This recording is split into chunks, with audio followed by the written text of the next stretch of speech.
The following HGTV program is an all-new episode. On today's show, a historic renovation full of charm and flair in Virginia, an architect's imaginative rehab in Pittsburgh, and a daring contemporary house for two artists in Kansas that's part home and part studio. They're all coming up on Homes Across America.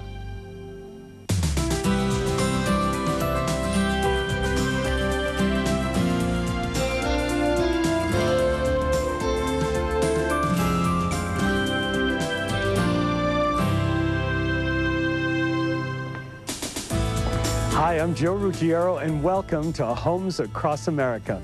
You know, some people love buying brand new houses because they don't need repairs. Others prefer old houses, opting for charm despite the ongoing touch-ups that come with the territory. We'll meet a Virginia husband and wife who are very fond of their 200-year-old home. So much so, they don't even mind the upkeep. And they've added their own personal touches to enhance its historic character and beauty.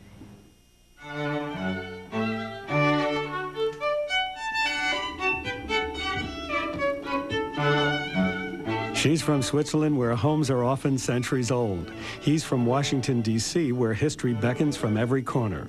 So it made sense that architect Robert Bentley Adams and his wife Suzanne bought this stately federal-style house in Alexandria, Virginia. It was built in 1804, when Thomas Jefferson was president, but it was in dire need of help.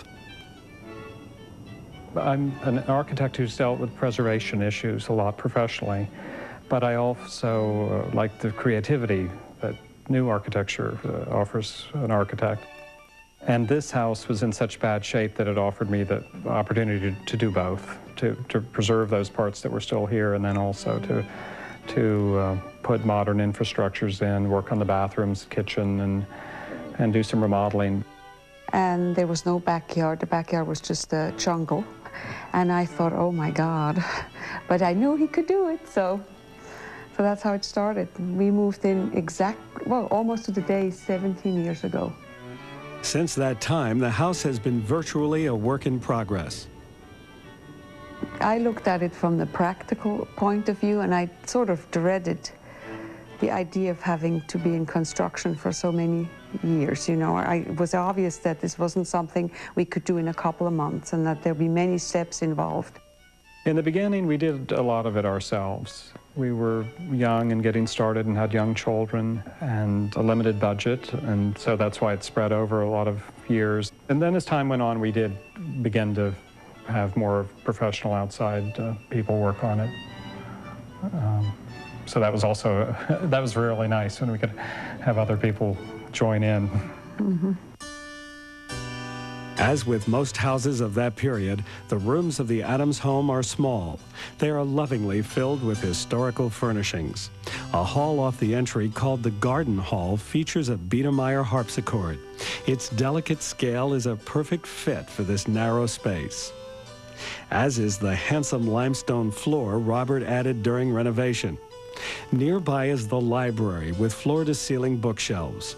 The shelves hold their extensive collection of books on history, art, and architecture.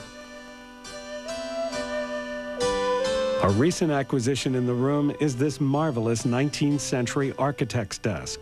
The beautiful mantelpiece is a reproduction of a style from the 19th century. I used as inspiration precedents from the period of the house, and we used moldings and replicated mantels and woodwork that it's still available in our local lumberyard that was appropriate to the age of the house. Down the hall from the library is the dining room. The room's low ceiling is accented by original wood beams. The couple has a deep reverence for the past, but realize that living in a historic home can have its drawbacks. You have to be prepared to have constant repairs. You don't worry about it anymore after a while. It's just like maintaining a car. You have to maintain your house. And I think the effect of living in an old house, too, is it trains you to be adaptive and respectful and appreciative. But in appreciation of both the old and the new, the Adamses recently built a stunning new addition at the back of the house. We wanted something with a little more bang, a little feeling for space. The ceiling height is, of course, greater in here, and the room size, it's more practical for today's living.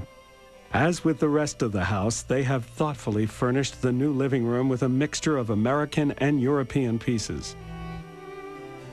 Some things came from our respective families. Suzanne's family had Biedermeier furniture. My parents had some things from the Mid-Atlantic region, and we've added to that. We've been an appreciation for it. I think now we have enough, Suzanne would say. Yes. But I still like to look. It's a passion, for Bud especially, a passion, and we spend an enormous amount of time in here. I have a hard time with, and where everything matches, you know, style-wise. I like it when it's mixed together. In Europe, you see in those medieval towns, they have also limits of what you can do to the exterior, but the interior is often ultra-modern. Chrome and white and you know, chairs out of leather, and that appeals to me too, but I don't think I could live in it. I like this better. The living room was designed to overlook the beautiful backyard that is far from the jungle it once was. It gave us much more opportunity to enjoy the garden. We have a south-facing garden and had a lot of sun back there, so it gave a feeling of openness, even though we're in an urban situation. The exterior of the new addition, as seen from the garden, is a study in architectural symmetry. Dental moldings up under the eaves and an arched paned window add a formal touch to the home's rear facade. The house, so carefully renovated, reflects the pioneering spirit of the couple themselves. Our forefathers and Suzanne, of course, did cross the Atlantic and come here, but we were urban pioneers when we came here. There were still houses in various states of disrepair, and I think that was a certain amount of courage to do this. It was a challenge, and I like a challenge, and I think Suzanne does too. A lot of people say, "Oh, you're so lucky." And I said, right now I am. It's all done.